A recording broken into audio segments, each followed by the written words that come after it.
What's up, Change the Channel podcast listeners? My name is Megan Grace, and this is another episode of Change the Channel podcast.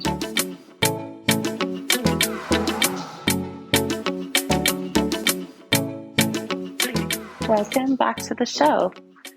On today's episode, I want to talk about the complex relationship between grieving something that is still living and also grieving something simply because it didn't turn out like you wanted it to or like you thought it should. And the disconnect between being able to feel release and healing and ability to have more space in your life around a topic or an area. Yeah. Okay. I'm going to stop being vague and we're going to get into the story. So I went away for a weekend retreat all around things about relationships. And I am somebody that has been married previously, has, gone from being single, engaged, married, no longer married. And all these things in between. I'm a friend, I'm a practitioner, I'm a roommate, I am a daughter, all of these different dynamics, and being in relationship. And so I was like, okay, I'm excited to go to this workshop. There's going to be something here for me. I know there is. And whew, boy, was there something there for me. So in one of the exercises, as we were talking, the prompt was given, is there anyone that's had anyone in their life that's died? And I was thinking about it. And I mean, I used to be a military spouse, so there were lots of people that died around me often. Then also family members and some friends. And it kind of was one of those things where it's like, okay, I stood up because, that's what we were doing. But I didn't actually feel connected to the prompt until the trainer came around and was asking each of us sort of who it was, that was no longer here. And as I was describing things, I felt so, just matter of fact about it. It was just, well, there was this, there was this, there was this. And the trainer was like, I'm going to put you in a triad with some people and let's do some work around this. And I'm not going to lie, I was shocked. Like, I'm good. I think I'm fine. The relationships in my life that have felt the most sticky, the person was still living. And so this idea of the dead felt very different than what I was feeling inside. And so I ended up being with a group with two other people that were just wonderful. They were there to hold space. I was kind of processing, wandering through from the logical side of my mind into the more feeling side of my mind and trying to grapple with what to do with grief around, who it was that, the trainer was noting, that I probably needed to do some work around. And the person that came to mind was a friend of mine that I knew, that was in the military. He such a wonderful person. I met him one time in person and then, talked to him via Messenger, especially during during my husband's last deployment. And as we were talking, he would tell me, stories about his experience. He would check in with me. Just felt so normal. And when he passed away, I felt really confused because he wasn't someone that was super close to me in proximity, but the time that he had entered my life created a lot of safety and love and security for me. it just felt like I belonged, and belonging is so important. I just literally cannot overemphasize that. And so I was, being the good little student that I am, I was like, okay, well, maybe it's this person. And as I was talking and as I was sharing and emoting and feeling into it, I realized it just came out of my mouth of how sad I was that this person didn't come back from Afghanistan, but that my partner before did, because every time he came back from a deployment, it was like a part of him that I knew, more of who I knew of him was gone, and this new version of him that I didn't know and that wasn't very nice kept coming back. And it just blurted out of my mouth. I was like, I just wish he had died instead. And and then I felt bad. I mean, it was like, that's a horrible thing to say about something. But in that process, what I realized is what I was actually craving was a closing chapter on the man that I knew and the man that I loved and the man that made made me laugh and understood me, all the way back from when I was 16 years old, and had gone through all sorts of things. It was like he just always understood me. It felt like it was me and him against the world together. And every time he would return from these deployments, it felt like I lost more of the guy that I knew. And in doing that, I also was really big about, I don't want to just, I'm not a victim. I'm also not going to just be in the past. I'm just going to keep powerfully driving forward. All I need to do is just fill my life with things that are better and that are not that, and that, you know, time heals all wounds, right? Is what they say. But what I learned through this process, where we actually went through a process of having somebody lay on the ground as if they were no longer living, and I got to talk to that body, standing in and representing the relationship that I thought I was in, and the relationship that I had said like a wholehearted yes to on my wedding day, and the part of me that still needed to hold on to something about him. And it that part, the thing that made me feel connected to him was anger, because all I could think about was who he's walking around in the world as currently. But in this exercise, being able to separate the layers of grief for me, and being able to simply have space to pour out all of the loving words, the thoughts, the tender, squishy, vulnerable, somewhat embarrassing sometimes ways of talking to him, it felt like it reconnected me back with who I was when I said yes, all the way back in 2005. Um, who who I want to be, and like as I move forward, and as I'm with others, and as I'm hoping and connecting and being open to um, intimacy and romantic relationships again. There'd always been this sort of thing hanging in the back of my head, this like level of numbness. And I realize it's because I felt a split experience between who I thought I was with and how the thing ended. And there didn't seem to be any space to grieve the part of him that I still care about and still cared for. And yeah, so what was so powerful in this moment for me was being able to simply be with that part of him that I was hoping for, the one that I was looking forward to building a life with.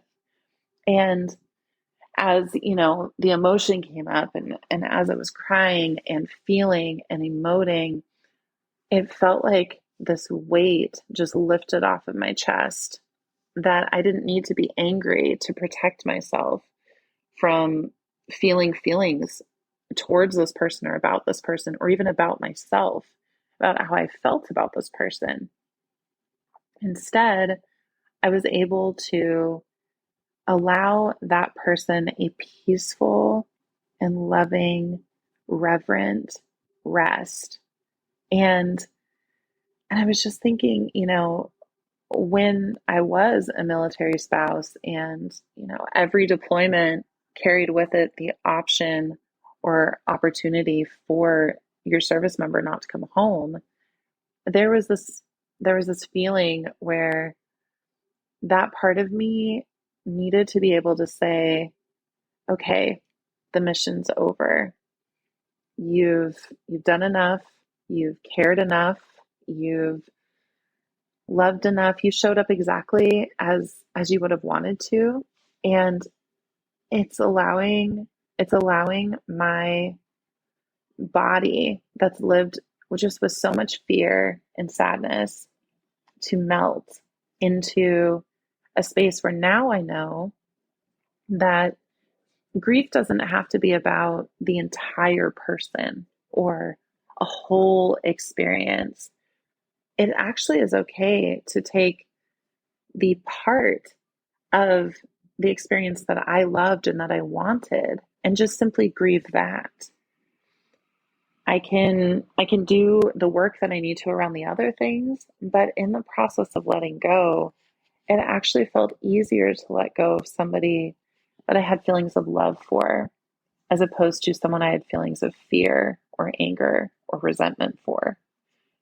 Those other feelings kept me trapped in this perpetual cycle of, well, I just hope that he gets what he deserves, or how dare he treat me that way, or you know, no one will understand the world that I went through, blah blah blah. All of those are channels that were set up to keep me safe, but they weren't set up to keep me brave, and they weren't set up to allow me to be expansive and open myself up to those that are around me in the depth that I want to. And so the channel that I learned I could change is grief doesn't have to look all one way. Death doesn't have to be the only reason why I choose to grieve. And in the process of grieving, I don't have to grieve the entire picture, the entire story. It's actually okay for me to grieve the part that still felt like there was some love attached to it, because as I tap back into that love, I tap back into myself. I tap back into my own humanity and my own innocence, my own adventurousness. And it rocked my world. I felt it from a visceral, like almost like taking off armor. And I'd remember telling people before that, after that experience, I didn't know how many more times or ways my heart could break. And so I'd kind of been walking around with this idea like I only have one more gold coin to offer. I have one more heartbreak that I can, potentially budget in for. And it's made my life smaller than I'd like it to be. And I didn't even know that that's what it was. I didn't know that that's what I was doing. But by offering myself the opportunity to grieve the part of that person that I still loved, that was the gateway. Grief was the invitation. Love was the medicine, and expansion was the result. So if you, dear listener, are in a situation that feels multi-layered, feels complex, feels like, maybe it's a job that you used to have. Maybe you've been in this job for 10 years and you have 10 years full of memories, and it's coming to an end, and it didn't end the way that you wanted it to. And there's anger and resentment and fear as you move into your next job. It's okay to take time to grieve the part that you loved about those 10 years and honor the person that you were showing up as during those 10 years. You don't have to grieve the entire picture at the same time. It can often get confusing because it's multifaceted. Or maybe there's a different loss that you have in your life. Maybe it's an estranged child, someone that you have multiple different feelings towards. You know that you want to love them, but there's been hurt. It's okay to decide to just spend some time grieving the part that you loved about them and see if expansion can come for you from there. Maybe it's the grief that you have of a spouse or a parent that is aging, and the aging process is tricky, and maybe their mind isn't what you thought it was, like what it used to be before. And they're still here, they're in a body, but they don't look like the way that they sounded or acted or were before. It's almost like there's two separate people. It's okay. I'm learning, I'm working through the process of going into the space of grieving the love that I wanted to show, or the relationship that maybe I wanted to show with that family member, that the dynamic just won't be the same now. And it's okay for me to grieve that and to feel sad about it and to connect with the love that I did have for them before. Because every time I connect back to love, to that source, to that energy supply, it actually heals me and fuels me and creates motion and opportunity and expansion for me. Because to stay connected with them, I don't have to only connect with them through the present if the present is connecting to pain. Because then we start to link our loved ones or our relationships through the lens of pain reminds me of the present. And that's where they are, and that's where I am. So that's the only way we can connect with each other. It's actually not, I'm finding it's not true. For me, it's actually very expansive to honor those parts, grieve, and allow those parts to lovingly rest as the whole complete picture that you knew them to be back in the day, so that you can truly honor who they were before the illness, and then be able to show up and be with them during the part of them that's now the present. It just allows the body to have more congruence, a little bit less of this divided energy. I don't know if this lands for you. I don't know where in your life you have complex grief. Maybe there's, maybe it's just an unrecognized dream or an expectation that you thought you could have of something and it didn't show up for you. Maybe it's disappointment. Maybe it's actually loss of a loved one. Maybe it's loss of a relationship in the dynamic and way that you want. Maybe it's the loss of the ability to have children, or wondering if you want to have children. All of those hurts, all of those hopes, all of those dynamic experiences that make us people. What I learned in the ceremony of having a wonderful little group, the three of us, there's one person witnessing, holding space, asking questions, another person laying on the ground with their eyes closed and their arms crossed. And as I put a white sheet over top of the body, my body got to feel like that chapter was actually complete. And now it almost feels like there's a task that is off of my energetic to-do list that just kept getting popped to the top. Like, remember this, remember this thing, remember this thing. Now it feels like I got to be fully myself, bury that experience, and allow it to rest so I can rest as well.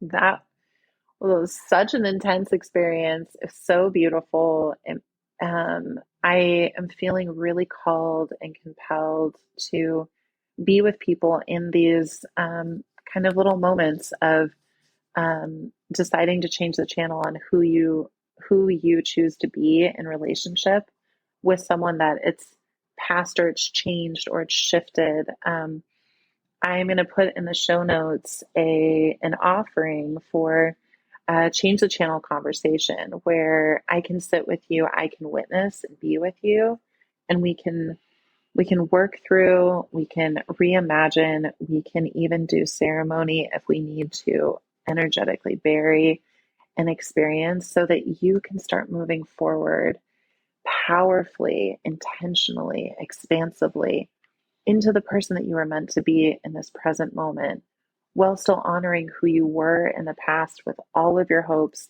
all of your dreams, all of the gumption, all of the love that you poured into that experience. How wonderful if we get to have both.